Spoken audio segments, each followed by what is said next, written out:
আমি যেটা বলেছিলাম দাঁত দেখে কিভাবে করা যায়, এদিকে আসো তুমি সামনাসামনি, এদের দাঁতের সাইজ দেখো। তো আমি আপনার থেকে জানতে চাইবো যে আপনার মতে কোন বয়সে একটা পাপ্পি বাড়িতে আনা ভালো এবং তার কারণগুলো কি? আমার মতে তো আইডিয়াল এজ হচ্ছে, তারা কি করে বাচ্চা মায়ের দুধ ছাড়ুক না ছাড়ুক খেতে একটু শিখলেই বাচ্চাটা হ্যান্ড ওভার করে দেয় কস্ট কাটিং করার জন্য, কিন্তু ওটা ঠিক নয়। 30 দিন 35 দিনে বাচ্চা দিয়ে দিলে সে বাচ্চাগুলো ভ্যাকসিন করা যায় না, উইদাউট ভ্যাকসিন বাচ্চাগুলো দিয়ে দেওয়া হয়। যদি 2 মাসের বা 8 উইক্সের জায়গায় আমি যদি 2 মাস বলি, 2 মাসের জায়গায় যদি আমি 3 মাসের বাচ্চা আনি, তাহলে কি অ্যাটাচমেন্টের কোনো ডিফারেন্স আসতে পারে?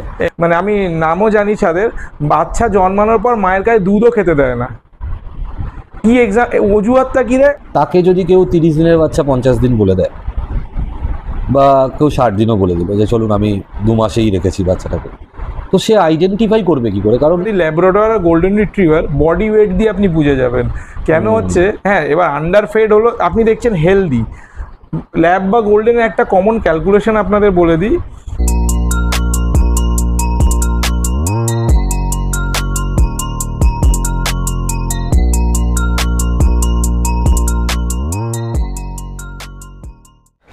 হ্যালো দিদি, আপনি বাচ্চাটা নিলেন? হ্যাঁ। কত দিনের বাচ্চা নিলেন? 30 দিনের বাচ্চা। 30 দিনের। বাচ্চাটা ভ্যাকসিন হয়ে গেছে? না, হয়নি। তো আপনি নিলেন কেন তাহলে? এটা গোলগাল দেখতে ভালো, ওই জন্য। গোলগাল দেখতে ভালো। বাচ্চাটা হাঁটতে পারে? না, হাঁটতে পারে না। আচ্ছা, তো ঠিক আছে ঠিক আছে। দাদা, আপনি এই বাচ্চাটা নিলেন? হ্যাঁ। আচ্ছা, বাচ্চাটার বয়স কত? 55 দিন। 55 দিনের বাচ্চা, এত বড় বাচ্চা কেন নিলেন? কারণ এর ভ্যাকসিন ডিওয়ার্মিং মোটামুটি সব কমপ্লিট। আচ্ছা, আমি আগেও বাচ্চাটাকে পছন্দ করে গিয়েছিলাম। আচ্ছা। তো 55 দিন হওয়ার পর যেহেতু ভ্যাকসিন ডিওয়ার্মিং কমপ্লিট হয়ে গেছে, যাতে শরীর খারাপ না হয়, কোনো রকম কোনো প্রবলেম না হয়, আচ্ছা, সেই জন্য আমি একটু লেট করে বাচ্চাটা নিলাম। যাক, নতুন জিনিস শিখলাম, ভালো লাগলো, খুব ভালো। আপনাকে কি কেউ গাইড করেছিল না আপনার নিজে থেকেই বুঝেছেন? হ্যাঁ, আমাকে দাদা গাইড করেছিলেন। আচ্ছা আচ্ছা। তো আপনারাও যখন বাড়িতে পাপ্পি আনছেন, এই প্রশ্নটা কি আপনার ব্রিডারকে করেছেন? যদি ব্রিডারকে না করে থাকেন তো অবশ্যই আপনার ব্রিডারকে এই প্রশ্নটা করবেন। আমার সাথে এই মুহূর্তে যারা দুজন আছে তারা এখানকারই লোক। তো আমরাই একটা করে আপনাকে দেখানোর চেষ্টা করলাম যে কোনটা আপনার জন্য বেশি ভালো, একটা 30 দিনের বাচ্চা সেটা আনা ভালো, নাকি একটা 55 দিনের বাচ্চা সেটা ভালো। সেই প্রশ্নের উত্তর খুঁজে আজকে এই ভিডিওটা করা। আর ভিডিওটা করার জন্য আমরা সরাসরি যাবো চন্দনদার কাছে। তো আই হোপ আজকের এই ভিডিওটা খুব এফেক্টিভ এবং খুব নলেজেবল হবে আপনাদের জন্য। তো ভিডিওটা শেষ অবধি অবশ্যই দেখবেন। আমরা ভিডিওটা শুরু করা যাক। আচ্ছা সমীরণ, আমি তোমাদের চ্যানেলের মাধ্যমে একটা অ্যানাউন্সমেন্ট আজ ভিডিওর প্রথমেই বলি।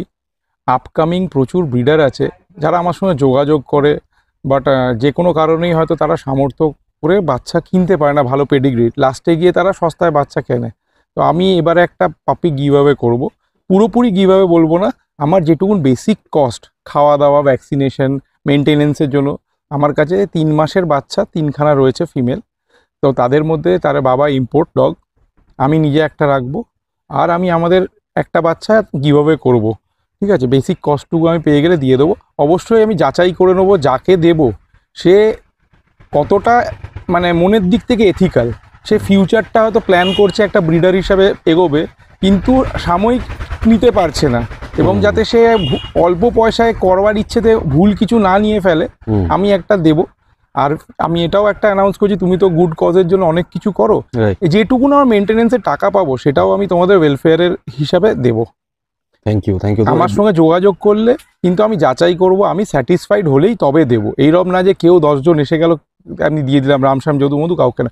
তার মনে ইচ্ছে কতটা আছে আমি দেখবো আগে, সে কতটা আমার সঙ্গে কানেক্টেড থাকবে, ফলো করবে, ঠিক মতো খাওয়াতে পারবে। দেখো, একটা বাচ্চাকে বড় করতে গেলে তো খাওয়াতে হবে, তাকে ঠিকভাবে রাখতে হবে। আমরা সবসময় এথিক্যাল ব্রিডিংকে প্রমোট করি, আর আজকের এই ছোট্ট দাদার করা থ্যাংক ইউ ভেরি মাচ। এই উৎসাহগুলো হয়তো আরও কামিং ডেজে নতুন এথিক্যাল ব্রিডার তৈরি করবে, যারা পারছে না ফাইন্যান্সিয়াল কারণে, তাদের পাশে এরমভাবে দাঁড়ানোর জন্য। তো আমাদের আজকে ডগক্লুসিভের যাত্রা এখান থেকে, মানে ডগক্লুসিভ ওয়েলফেয়ারের যাত্রা এখান থেকেই শুরু হলো, দাদার হাত ধরেই। এর আগেও অনেক ভালো ভালো কাজ 2.0, রাইট 2.0, এবং এই 2.0-তে অনেক কিছু নতুন আছে, তার মধ্যে এটা একটা ছিল ওয়েলফেয়ার নিয়ে। আমি বারবারই বলছি, কেন বলছি, কারণ আপনারাই আমার ভিডিও দেখছেন মানেই কিন্তু আপনারা ইনডাইরেক্টলি সেখানে কন্ট্রিবিউট করছেন।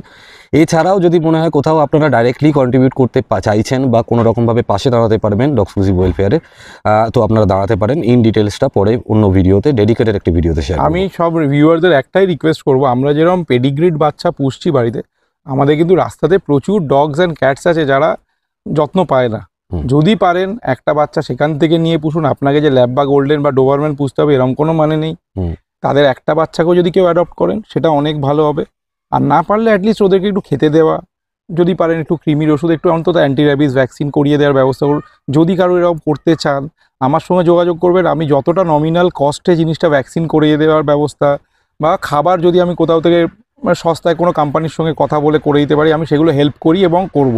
তো আপনারা আমার সঙ্গে যোগাযোগ করতে পারেন। আমরা স্যার চন্দন আমি জানতে চাইবো যে একটা পাপ্পি বাড়িতে আনার সময় আইডিয়াল এজ কতটা হওয়া উচিত বা কত দিনের হওয়া উচিত বা ক মাসের হওয়া উচিত? কারণ মোস্ট অফ দ্য ক্লায়েন্টস বা আমার মতো যারা আছে, আমরা বা আমাদের বাড়ির বিভিন্ন মানুষেরা, গুরুজনেরা সবসময়তেই চান যে একটা বাড়িতে যখন বাচ্চা আসে যে ছোটো থেকে আসুক, ছোটোবেলায় আসুক। বাট এই ছোটোবেলার তো একটা ক্লাসিফিকেশান থাকা উচিত, সেটার একটা এজ একটা মোটামুটি থাকা উচিত বা একটা বয়স সময় থাকা উচিত। তো আমি আপনার থেকে জানতে চাইবো যে আপনার মতে কোন বয়সে একটা পাপ্পি বাড়িতে আনা ভালো এবং তার কারণগুলো কী? ঠিক আছে, দেখো এই ব্যাপারটা খুব একটা বড় কন্ট্রোভার্সিয়াল জিনিস। আমার মতে তো আইডিয়াল এজ হচ্ছে 8 উইকস, ঠিক আছে? ওকে। কিন্তু এখানে সমস্যা হচ্ছে জেনারেল যারা পাবলিক বাচ্চাটা প্রথমবার কিনতে চায় তারা without any kind of studies তারা ভাবে যে যত ছোট বাচ্চা হবে তত ভালো। তো ওই 30 দিন 35 দিনে বাচ্চাগুলো কি হয়, গুবলু গুবলু একদম টেডি বিয়ারের মতো গোল গোল থাকে। হ্যাঁ, তো ওই সময়টা ওদের ধারণা বা ওরা শুনে এসছে লোকের থেকে বা বিভিন্ন যারা ব্রোকার আছে বা পেট শপ ওনার আছে, তারা কি করে বাচ্চা মায়ের দুধ ছাড়ুক না ছাড়ুক খেতে একটু শিখলেই বাচ্চাটা হ্যান্ড ওভার করে দেয় কস্ট কাটিং করার জন্য। কিন্তু ওটা ঠিক নয়। অ্যাকচুয়ালি কী হয়, 2-3টে কারণ আছে। একটা তো হচ্ছে মায়ের কাছে যতটা দিন বাচ্চা থাকা যায় ততটা ভালো। সে যদি মায়ের থেকে 1 চামচও দুধ পায়, সে হয়তো আউটসাইড ফুড খাচ্ছে, তার সঙ্গে যদি মায়ের দুধের একটু সাপোর্টটাও পায়, ওটা ইমিউনিটি গ্রো করতে অনেক হেল্প করে। দ্বিতীয় জিনিস হচ্ছে এই 30 দিন 35 দিনে বাচ্চা দিয়ে দিলে সে বাচ্চাগুলো ভ্যাকসিন করা যায় না, উইদাউট ভ্যাকসিন বাচ্চাগুলো দিয়ে দেওয়া হয়। কেন, একটা ফার্স্ট ভ্যাকসিনটা দেওয়াই হয় হচ্ছে আফটার 30 ডেজ, ঠিক আছে? তৃতীয় জিনিস হচ্ছে ধরো এটা তো লিভিং একটা জীব মানে জীব আছে, তার লাইফ আছে, তো লাইফ থাকলেই নানা রকম শরীর খারাপও হতে পারে। তো এত ছোট বাচ্চা যদি হয়, মানে ধরো 30 দিন 35 দিনের বাচ্চা হয়, তার যদি কোনো শরীর খারাপ হয় সে টাইম দেবে না ট্রিটমেন্ট করার, কেন তার মধ্যে সেই ইমিউনিটিটাই গ্রো করেনি। এটা হলো শারীরিক দিক দিয়ে ব্যাপার। দ্বিতীয় জিনিস হচ্ছে, এবার বিহেভিয়ারাল প্যাটার্নে আমি যাচ্ছি। একটা বাচ্চা যখন 30 দিন 35 দিন হচ্ছে, সে বেসিক্যালি তখন একটু দৌড়ঝাঁপ করতে সবে শিখেছে, তার ইউরিনারি ব্ল্যাডারে কোনো কন্ট্রোল থাকে না, পেচ্ছাপ পায়খানায় কোনো কন্ট্রোল থাকে না, যেখানে পায় সেখানে করে। এবারে ওই কচি একটা বাচ্চা যদি নিয়ে আসলেন বাড়িতে, তা কি হচ্ছে, ওর হিসি পটি পেলে ও কোনো সিগন্যাল দেবে না, কিছু দেবে না, ঘরের চারিদিকে করতে শুরু করবে। এবারে কি হয়, কুকুর অভ্যস্ত হয়ে যায় চারিদিকে করতে করতে, ওকে একটা পার্টিকুলার জায়গায় ট্রেন করানো খুব ডিফিকাল্ট হয়ে ওঠে একটা অত ছোট বাচ্চাকে।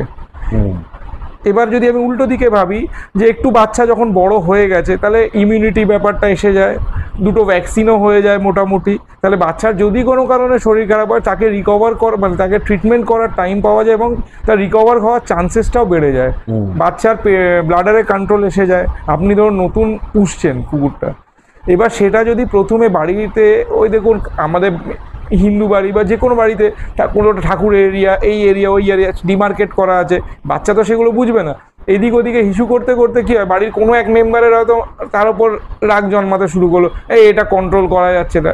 হ্যাঁ, একটু বড়ো বাচ্চা হলে কী হবে, তার ব্লাডারে কন্ট্রোল হয়ে গেলে খুব তাড়াতাড়ি মেবি 1 or 2 ডেজের মধ্যে ওরা নিজের জায়গা, মানে বাথরুমে করান বা যেখানে করান, সেই জায়গাটা ওরা হোল্ড করতে পারবে, করে সেখানে গিয়ে প্র্যাকটিসটা করাতে পারবে। এটা একটা ব্যাপার হলো। আচ্ছা, আমার সরি আমি আটকালাম। আমার ফার্স্ট যেটা মনে হয় বিং এ পেট ওনার, বা আমি যখন প্রথমবার সন্দেশকে বাড়িতে এনেছিলাম, আমার ওয়াইফের মধ্যেও দেখেছিলাম, এটা কি কোনো সময় ভাবে যে আমি যদি 2 মাসের বা 8 উইক্সের জায়গায় আমি যদি 2 মাস বলি, 2 মাসের জায়গায় যদি আমি 3 মাসের বাচ্চা আনি, তাহলে কি অ্যাটাচমেন্টের কোনো ডিফারেন্স আসতে পারে? একদমই ভুল কথা। দেখো আমি আবার বললাম না, আমাদের দেশের কথা, অ্যাকচুয়ালি বিদেশে ফার্স্ট ওয়ার্ল্ড কান্ট্রি বা ইউরোপিয়ান কান্ট্রিতে ওরা 3.5-4 মাসের আগে বাচ্চা, 3-3.5 মাস আগে বাচ্চা হ্যান্ড ওভারই করে না। রাইট, বাচ্চা যে যা চুজ করে নিল, ব্রিডারের কাছে থাকলো। হ্যাঁ, তো তারা কেন করে না, এই সেম কারণগুলোর জন্য। আর বাচ্চা কুকুর মায়ের থেকে ডিট্যাচ হওয়ার টাইমই হচ্ছে 3 মাস, 3.5 মাস, 4 মাস। কেন? মায়ের সঙ্গে সঙ্গে যখন কুকুররা থাকে, তারা যখন মায়ের থেকে অনেক কিছু জিনিস শেখে তারা। মানে সেটা অবশ্যই আমাদের ফ্ল্যাট বাড়িতে একটা মা বাচ্চা দিয়েছে, মা কি শেখাবে এখানে? ধরো একটু যেখানে বড় বাগান আছে, যেখানে কিছু আছে, তারা মায়ের থেকে অনেক কিছু হ্যাবিট শেখে, মানে সভ্যতা ভদ্রতা অনেক কিছু মায়ের থেকেই একদম, শেখে। একদম। আর আমি তো নিজে যখন বাচ্চা কিনি, আমি বাচ্চা কিনলেও কোথাও থেকে যখন বাচ্চা কিনি ব্রিডারের কাছে রিকোয়েস্ট করি, আমি এক্সট্রা খাওয়ার খরচা সব খরচা দিয়ে দিই, দিয়ে অ্যাটলিস্ট আমাকে 4 মাস 5 মাস করে মিনিমাম ওই এজটা পার করে দেওয়া হোক। কেন? দেখো, up to 6 months is a danger period. একটা বাচ্চার নানা কিছু হতে পারে যেখান থেকে রিকভারের চান্স অনেক কম। আমি পার্সোনালি বাচ্চা কিনলে 6 মাসের পরে বাচ্চা নিজের বাড়িতে আনি। আমি তোমায় দেখাবো, আমি রিসেন্টলি একটা ইউক্রেনে একটা বড় ক্যানেল থেকে একটা বাচ্চার প্ল্যান করছি। ওরা আমাকে যেরকম বললো, সার্টেন অ্যামাউন্ট প্রাইস বললো অ্যাট 3 মান্থস এজ। তো আমি বললাম যে আমার ইউক্রেন থেকে তো বাচ্চাটা আনতেও এত ট্রাভেল করতে হবে, তো আমি ওনাকে রিকোয়েস্ট করেছি যে মাসে কত করে দিতে হবে দেবো, আপনি জিনিসটা আমাকে, মানে বাচ্চাটা আমাকে 8 মাস 9 মাস অবধি মিনিমাম রেখে আপনি আমায় পাঠান। এটা কোনো অ্যাটাচমেন্টের সমস্যা হয় না। তুমি তো আমার বাড়িতে দেখেছো যে আমার যত ইম্পোর্ট কুকুরগুলো এসছে বাইরে থেকে, তো সবাই তো 1 বছর প্লাসে এসেছে, কোনো অসুবিধা হয় না, কোনো অসুবিধা হয় না। বরঞ্চ তাড়াতাড়ি শিখে যায় অনেক কিছু ওরা। হ্যাঁ, কারণ অ্যাডাপ্টেবিলিটিটা এসে যায় বা বেসিক জিনিসগুলো বুঝে যায়। কারণ আমার মনে হয় মোস্ট অফ দ্য পিপলের মধ্যে প্রথমেই বয়স ফ্যাক্টরটা, বা এখন মার্কেটে যেই 45 দিন বলে 30 দিনের বাচ্চা দেওয়া হচ্ছে, বা যে জিনিসগুলো চলছে বারংবার বিভিন্ন ভিডিওতে বলি, এটার মেজর একটা কনসার্ন হচ্ছে যে মানুষের মধ্যেই অ্যাটাচমেন্ট নিয়ে একটা বড় কোয়েশ্চেন থাকে, যে বাচ্চা হয়তো বড় চলে এলে আমি আর সেই জিনিসটা হবে না, আমার হাতে বড় হবে না, যেটা আমার মনে হয়। আর এর পাশে একটা জিনিস আমার কাছে ক্ল্যারিটি হলো, এটা কতটা ক্লিয়ার আপনি যদি একটু ক্লিয়ার করেন, যে আমার মনে হয় যে যদি কোনো ব্রিডার বা কোনো মানে pet shop owner whatever, বা কোনো ব্রোকার যে দিচ্ছে, সে তাড়াতাড়ি দেওয়াটায় তার লাভ, যে নিচ্ছে তার লাভ নয়, এটাই কনক্লুশন দাঁড়ালো। 100 বার ঠিক কথা। মানে আপনি যতদিন বেশি রাখতে পারবেন ততদিনে, এবং আমার এর সাথে আর একটা জিনিস আমি জানতে চাইবো, সে বেশি দিন রাখলে কি ওর বোন বা এইগুলো ভালো থাকার চান্সেস বেশি থাকে? দেখো, অবশ্যই একটা ব্রিডারের কাছে যদি সে রেসপন্সিবল ব্রিডার হয়, সে তো 30 দিন 35 দিনে বাচ্চা দেবে না, প্রথম কথা। আর বাচ্চা যদি মায়ের কাছ থেকে সরে যায়, তাহলে আর বেশি দিন রেখে ব্যাপারটা নেই। মায়ের সঙ্গে যদি রাখা যায়, কেন কি মায়ের দুধ মোটামুটি 45 দিন 46 দিন অবধি থাকে, মানে হয়তো কোয়ান্টিটি অনেক কমে যায়, মানে সেটা দিয়ে খেয়ে বাচ্চার পেট ভরবে না, বাট ওইটুকু দুধেরও অনেক ভ্যালু আছে। ঠিক আছে? তো এখানে কি হয়, মায়ের থেকে বাচ্চা তাড়াতাড়ি সরিয়ে নেওয়ার দুটো কারণ আছে। যারা রিপিটেড ব্রিডিং করে, একবার যদি মায়ের কাছে পুরো ওই 45 দিন বাচ্চারা দুধটা খেয়ে নেয়, মা এতটাই ড্রেনড আউট হয়ে যায়, তারা সেই মার পরের ব্রিডিংয়ের জন্য পরের 6 মাস বাদে যে আবার যারা ব্রিডিং করবে, সেটার জন্য সে রেডি হয়ে উঠতে পারে না। তো সেই জন্য করে কি, বাচ্চা যেই 18 দিন 20 দিন হতে থাকে, মায়ের থেকে দুধ থেকে সরিয়ে দেয় জোর করে, নিয়ে এক্সটার্নাল মিল্ক শুরু করে দেয়, যাতে মানে মা ড্রেনড আউট না হয়। মানে তাদের বেনিফিটের জন্য বেসিক্যালি বাচ্চাটাকে মায়ের থেকে ডিপ্রাইভ করে দেয়। দেয়। আমি এমন শুনেছি, মানে আমি নামও জানি তাদের, বাচ্চা জন্মানোর পর মায়ের গায়ে দুধও খেতে দেয় না। কি অজুহাতটা কি রে? ও বাবা, আমার যদি বাচ্চার মায়ের দুধে অ্যাসিডিটি হয়ে মারা যায়, মানে বাচ্চার মায়ের দুধে অ্যাসিডিটি হবে কেন, সেই প্রিকশনগুলো তো নিতে হবে। মানে সেই ব্রিডার, আমি জানি, বাচ্চা জন্মালো, মায়ের কাছ থেকে কোলেস্ট্রমটুকুও খেতে দেয় না। মানে বাচ্চা জন্মার পর প্রথম যে হাফ বেলা বা একবেলা যে একটা ইয়েলোইশ কালারের যে সিক্রিশন দুধটা আসে, ওটা হচ্ছে ফুললি মানে শরীরের ইমিউনিটিটাকে ধরে ওখান থেকে বাচ্চার মধ্যে ট্রান্সফার করে, ওইটাকেও খেতে দেয় না। ওটা একটা এক্সাম, মানে একটাই ওয়ান অড ম্যান আউট আছে, বাট ইন জেনারেল যারা রেগুলার ব্রিডিং করে 18 দিন 17 দিন 18 দিন এই রেঞ্জে এসেই মায়ের কাছ থেকে সরিয়ে দিয়ে বোতলে দুধ খাওয়ানো শুরু করে দেয়। মাকে ড্রেনড আউট হতে দেয় না, কারণ নেক্সট 6 মাস বাদে আবার তাকে সে ব্রিড করবে। এবার আমি যদি মাকে 45 দিন অবধি দুধ খাওয়াই, মায়ের চেহারা দেখলে মনে হবে যে আর মাকে আমরা যত্ন করছি না, কিন্তু সেটা নয়। মায়ের কি হয়, শরীরে পুরো নির্যাসটা বেরিয়ে যায়, ভিটামিন মিনারেল ক্যালসিয়াম সব বেরিয়ে বাচ্চার মধ্যে যাচ্ছে। তো মাকে আবার তৈরি হতে মিনিমাম 1-1.5 বছর টাইম লেগে যায়। আবার ব্যাক টু মানে প্যাভিলিয়ন হতে, মানে পুরোনো ফর্মে আসতে, সেই টাইমে প্রচণ্ড মানে গুড ফুড, গুড এক্সারসাইজ সব কিছু দিয়ে আবার মা ফর্মে এসে যায়, ঠিক আছে? কিন্তু সেই টাইমটা যারা দেবে না তারা তাড়াতাড়ি বাচ্চা সরিয়ে নিচ্ছে।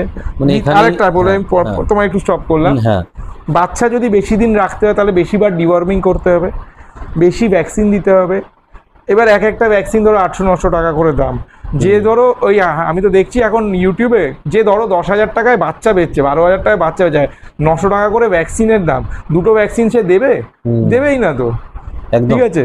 তো এই কস্টগুলো বাঁচাচ্ছে, তারপরে ওভারহেড খরচা বাঁচাচ্ছে, স্পেস অ্যান্ড টাইম বাঁচাচ্ছে। সে যদি 30 দিনে বেচে দেয় আর যদি 2 মাসে বেচতে দেয় তাহলে 1 মাসে ইনভলভমেন্ট বাড়ছে, খাওয়া খরচা বাড়ছে, ও সব জায়গা কাটেল করছে। এতে ক্ষতিকার হচ্ছে যে নেক্সট পেট পেরেন্টটা নেবে তার ক্ষতি হচ্ছে, এর লাভ হচ্ছে বাট পেট পেরেন্টের ক্ষতি হচ্ছে।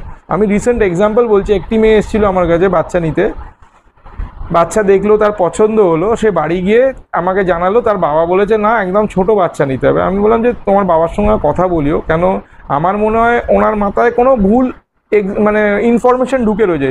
তাকে যদি আমি ক্লিয়ারলি বোঝাতে পারি যে কেন বড় বাচ্চা নেওয়া উচিত, আশা করি সে বুঝবে। কেউ তো চাইবে না যে আমি 15 বছর আমার যে সঙ্গীটা আসছে তার কোনো ক্ষতি হোক।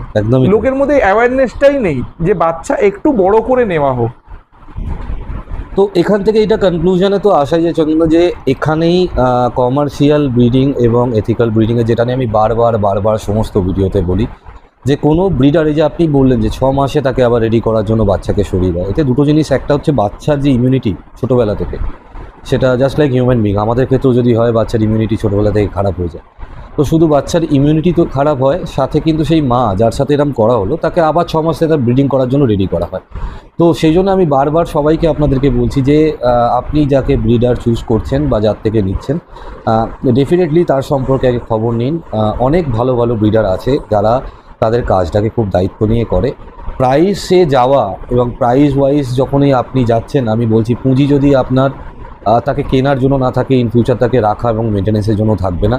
তো যেটা আপনার যদি মনে হয় যে আপনি ওয়েট করে যান কিছুদিন, আরেকটু নিজেকে সাবলীল করুন, করে একজন ভালো ব্রিডারের থেকে ভালো তার নিন। কারণ এই যে ঘটনাটা চন্দনদা শেয়ার করলো, আমি আবারও বলছি, একটা বাচ্চা চন্দনদা হার্ডলি 3বার বা 4বার আমি যতটা জানি টোটাল স্প্যানে খুব বেশি হলে ব্রিডিং করে। তো সেই জন্য একটা জিনিস যে হয়তো চন্দনদা বাচ্চাকে মায়ের কাছে এতদিন রাখে এবং বাঁকে আবার রিকভার করার মতো সেই টাইমটা দেয়, একটা 2 বছর একটা টাইম থাকে, 1.5 বছর 2 বছর, সেটা কিন্তু ম্যাক্সিমাম ব্রিডাররা করেন না।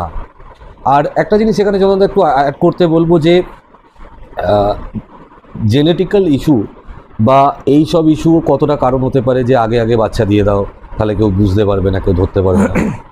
দেখো, বাচ্চা আগে দিয়ে দিতে গেলে দুটো জিনিস কভার, মানে দেখো, একটা হচ্ছে বাচ্চার মধ্যে দাঁতের সেটিং, ঠিক আছে? যদিও বা এটা দাঁতের সেটিংটা যারা নর্মালি পুষবে তাদের জন্য খুব একটা ইম্পর্টেন্ট নয়, যারা শো করছে না। দাঁতের সেটিংটা এই 30 দিন 32 দিনে এক্স্যাক্ট বোঝা যায় না, যতক্ষণ না পারফেক্ট দাঁতগুলো, ওই তাও 45 দিনেও বোঝা যায় না, মিনিমাম 2 মাস 2.5 মাসে গিয়ে বোঝা যায়। যেটা মেন বোঝা যায়, মানে 30 দিনের লোকে কভার করে বেরিয়ে যায়, সেটা হচ্ছে হিপের প্রবলেম বা এলবোর প্রবলেম। বাচ্চা তো তখন এতটাই সফট, সে হাঁটলেও লতপত করে, ও তো বাচ্চা ওরমভাবে দুলকি চালে হাঁটছে, বোঝা যায় না। বাচ্চা যখন ফার্ম হয়, দৌড়াতে শেখে, তখন আমরা কি চেক করি, যে এরকম দাঁড় করিয়ে দুটো পায়ে আর দুটো হাতে ইকুয়াল লোড দিচ্ছে কেন, মানে তার সারা শরীরের ওজনটা সে ইকুয়ালি ডিস্ট্রিবিউট করে দাঁড়াতে পারছে কিনা। কোনো একটা পায়ে যদি দেখি কম লোড দিচ্ছে, কোনো একটা পায়ে বেশি লোড দিচ্ছে, হয়তো তার অস্বস্তি হচ্ছে ওই পায়ে লোড দিতে। এখনই যে হিপের প্রবলেম আছে না নেই বলা মুশকিল, বাট কেন সে একটা পায়ে কম লোড দিচ্ছে, এই জিনিসগুলো আমাদের ভাবতে সুবিধা হয়। রাইট। তো এখানে আমার একটাই ডাউট, যে টোটাল যেই আমরা আলোচনাটা করছি, আমরা যে একটা মানুষ যে জানে না, যে আমার মতো বা যে সাধারণ, তাকে যদি কেউ 30 দিনের বাচ্চা 50 দিন বলে দেয়, বা কেউ 60 দিনও বলে দিল যে চলুন আমি 2 মাসেই রেখেছি বাচ্চাটাকে, তো সে আইডেন্টিফাই করবে কি করে? কারণ সে, ধরুন আমি 1 মিনিটের জন্য ধরলাম সে কোনো ভালো ব্রিডারের কাছে যায়নি, সে কারো থ্রুতে কারো কাছে গেছে, বাট যদি তার জন্য কিছু একটা বলেন যে এই কটা জিনিস তার ইমিডিয়েটলি দেখা উচিত বা জানা উচিত, আমার মনে হয় তাতে এই ভিডিওটার যেটা উদ্দেশ্য, আসল উদ্দেশ্য, সেটা কিন্তু সলিউশন পাওয়া যায়। হ্যাঁ, কি করে বুঝবে যে বাচ্চাটা 30 দিনের না 40 দিনের না 50 দিন বা 2 মাস প্লাস? আমি একটু আগে যে বাচ্চাগুলো দেখাচ্ছিলাম তোমায়, বিভিন্ন বয়সের বাচ্চাগুলো দেখালাম, আমি আবার তোমায় আমাদের বাগানে নিয়ে গিয়ে দেখাচ্ছি। দাঁত দেখলে অনেকটা আইডিয়া করা যায়, ঠিক আছে? আর বাচ্চার মুভমেন্ট দেখলে আইডিয়া করা যায়। একটা যখনই বাচ্চা 45 ডেজ অ্যান্ড অ্যাবাভ হবে, সে খুব পারফেক্টলি ফ্রিলি মুভ করতে পারবে। একটা 30 দিনের বাচ্চা, 35 দিনের বাচ্চা কি হচ্ছে, সে খুব মানে সফট মুভার হবে, হাঁটতে গিয়ে বসে পড়বে। হ্যাঁ, আর আরেকটা, এবার আমি আমার ব্রিডের ক্ষেত্রে বলতে পারি ল্যাব্রাডর আর গোল্ডেন রিট্রিভার বডি ওয়েট দিয়ে আপনি বুঝে যাবেন কেন হচ্ছে। হ্যাঁ, এবার আন্ডার ফেড হলো, আপনি দেখছেন হেলদি।